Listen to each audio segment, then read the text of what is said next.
വൈകുന്നേരം കത്തിച്ച നിലവിളക്കാണ് കേട്ടോ. രാവിലെ അതൊന്ന് തേച്ച് വെച്ചാലോ, വൈകിട്ട് സന്ധ്യയാകുമ്പോൾ നമുക്കിനിക്ക് വിളക്ക് കത്തിക്കണ്ടേ.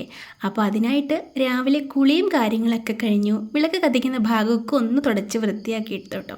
ഇനി ഈ കിണ്ടിയും തട്ടവും വിളക്കും കൊണ്ടുപോയിട്ട് നമുക്ക് കുറച്ച് ചുടുകട്ടപ്പൊടിയും ഇത്തിരി സോപ്പും ചകിരിയും എല്ലാം ചേർത്ത് നന്നായിട്ട് തേച്ച് വൃത്തിയാക്കി എടുക്കാം. ഇങ്ങനെ തന്നെയായിരിക്കും മിക്ക വീടുകളിലും. നമ്മളിവിടെ എന്നും രാവിലെ വിളക്കൊക്കെ തേച്ച് വെള്ളമൊക്കെ കൊണ്ടുവെക്കാറുണ്ട് കേട്ടോ. അപ്പോൾ നമ്മുടെ വിളക്ക് തേക്കൽ പരിപാടികളൊക്കെ ഒരുവിധം കഴിഞ്ഞിട്ടുണ്ട്. ഇനി നമുക്ക് പൂ പറിക്കാനായിട്ട് പോയാലോ. പൂക്കൂടെ എടുത്ത് ഞാൻ പൂ പറിക്കാനായിട്ട് പോയിട്ടുണ്ട്. അപ്പോൾ നമുക്ക് ചെമ്പരത്തിയും ശംഖുപുഷ്പവും പാലപ്പൂവുമാണ് കേട്ടോ ഇവിടെയുള്ളത്. മഴ ആയതുകൊണ്ട് ചെമ്പരത്തിപ്പൂ കുറച്ച് കുറവാണ്. നല്ല വെയിലൊക്കെയുള്ള സമയത്ത് നന്നായിട്ട് പൂവുണ്ടായിരിക്കും. അപ്പോൾ ഇതെല്ലാം കഴിഞ്ഞ് ഈ പൂവൊക്കെ ഇങ്ങനെ പറക്കി വെച്ചിട്ട് ഇത്രയും കാര്യങ്ങൾ ചെയ്ത് തീർക്കുമ്പോൾ മനസ്സിനൊരു സന്തോഷം തന്നെയാണ്. അപ്പോൾ രാവിലത്തെ വിശേഷം ഇത്രയേ ഉള്ളൂ.